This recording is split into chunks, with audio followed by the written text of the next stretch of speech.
Nah, jangan lupa untuk pra-analitiknya ya, pada pengambilan maupun penampungan ya, itu harus diperhatikan, dan penyimpanan ya. Untuk pengambilan tadi, cara-cara pengambilan sputum yang baik harus diedukasikan kepada pasien.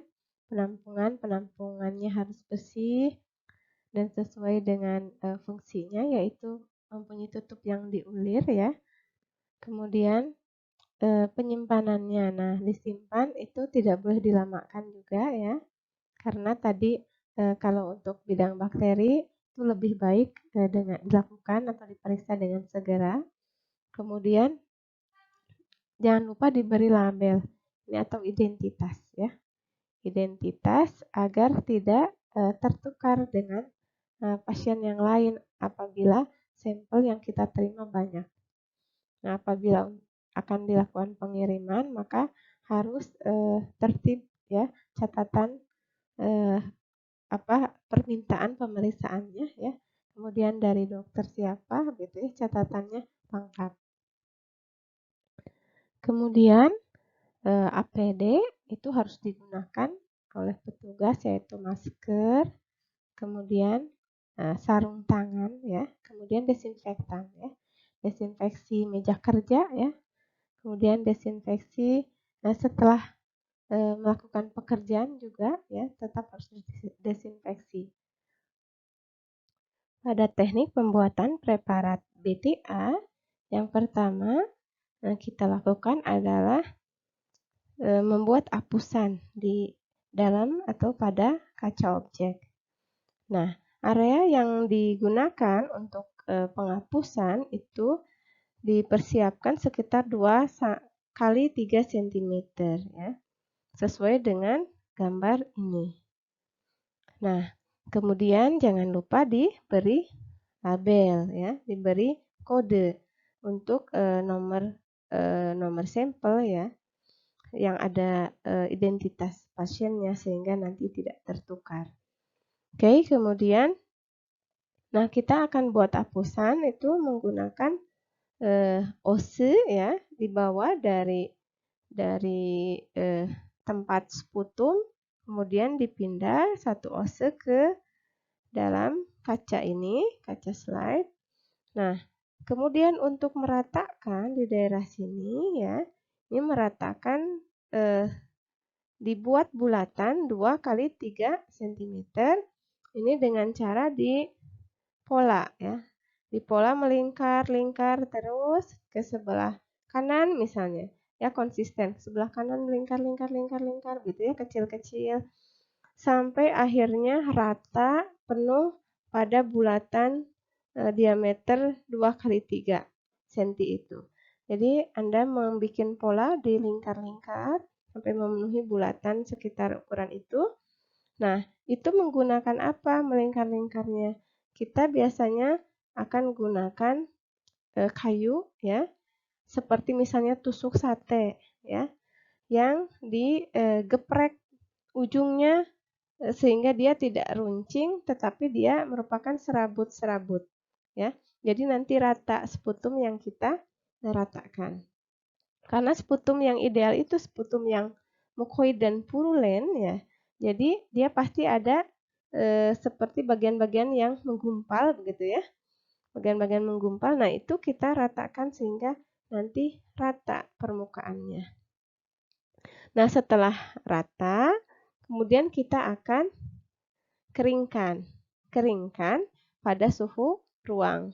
Jadi dibiarkan sampai kering dulu. Kemudian setelah itu kita akan fiksasi ya. Fiksasi biasanya menggunakan api ini ya, difiksasi dilewatkan ke atas api ya sebanyak kira-kira 3 kali gitu.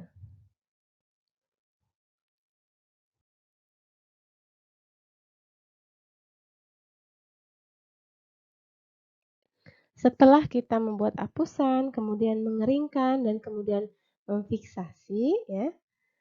Kemudian kita akan letakkan di atas rak pewarnaan dengan apusan menghadap ke atas ya, dijajarkan tapi diberi jarak sekitar 1 jari. Kemudian kita akan genangi dengan pewarna pertama, yaitu karbol fuchsin. Tapi menggenanginya jangan seperti contoh ini ya. Mungkin ini bagus juga, tetapi untuk penghematan reagen kita hanya warnai bagian yang ada apusannya saja. Karena yang kita lakukan adalah pewarnaan BTA, jadi suspek bakteri yang kita cari itu yang dindingnya tebal, yang ada lapisan lilinnya. Jadi dengan asumsi dia sulit untuk memasukkan warna ke dalam bakteri tersebut, maka kita harus buka pori-porinya dengan cara dipanaskan. Nah, dipanaskan ini contohnya dengan lampu spiritus ya. Dipanaskan dari bagian bawah sampai keluar uap ya. Dan harus selalu digerakkan. Ya, sehingga tidak kekeringan gitu ya. Kalau tidak digerakkan nanti kepanasan kemudian nanti mendidih dan kering gitu ya. Jadi harus digoyangkan gitu ya. Dioper-oper gitu ya. Dengan teknik seperti itu maka diharapkan tidak terjadi mendidih dan mengering, tetapi hanya sampai timbul uap. Ya, ini kira-kira kurang lebih sampai 5 menit.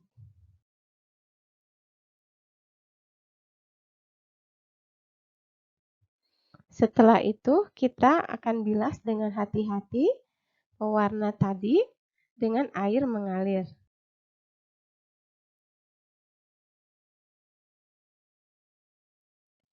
Setelah dicuci dengan air, kita akan cuci lagi preparat tadi ya dengan bahan dekolorisator, yaitu asam alkohol ya yang digunakan untuk melunturkan cat. Nah, dicuci dengan asam alkohol sampai tidak ada lagi karbol fuchsin yang keluar dari sediaan. Setelah yakin tidak ada lagi karbol fuchsin yang keluar dari sediaan, maka dilanjutkan dengan membilas dengan air. Langkah selanjutnya yaitu menambahkan pewarna methylene blue sebagai pewarna pembanding, tapi tanpa pemanasan. Kemudian bilas dengan air mengalir sampai bersih. Selanjutnya keringkan dengan suhu ruang. Kemudian setelah kering, nanti kita akan siapkan untuk pengamatan dengan mikroskop. Nah, ada yang harus diperhatikan ya, yaitu jangan memeriksa sediaan sebelum sediaan menjadi kering ya. Kenapa? Karena nanti kita akan gunakan minyak imersi karena pengamatannya harus menggunakan lensa objektif 100 kali ya. Jadi, kalau kita gunakan tetesi dengan minyak imersi, kalau sediaannya belum kering, artinya mengandung air, maka nanti minyak imersi dengan air tidak bersatu. Dan nanti kalau kita lihat di mikroskop, wah, tidak akan mudah ya pengamatannya. Jadi tidak akan fokus. Nah, bagaimana kemudian sediaan yang telah diwarnai itu bentuknya ya. Nah, yang mewarnainya sudah benar, kita akan lihat seperti ini ya. Warnanya cenderung biru ya. Kemudian bulatannya bagus ya. Ini sekitar 2 kali 3 cm ya diameter bulatannya. Kemudian kita lihat ada motifnya atau ada polanya. Ini bekas kita menghapus ya dengan gerakan melingkar-lingkar seperti ini. Ya. Ini kan sampai rata ya, sampai semua sisi rata. Dan warnanya tidak terlalu tebal dan tidak terlalu tipis. Nah, untuk melakukan pemeriksaan, kita gunakan mikroskop binokuler ya, dengan perbesaran lensa objektifnya 100 kali. Nah, kita jangan lupa harus cek juga identitas dari slide yang kita periksa.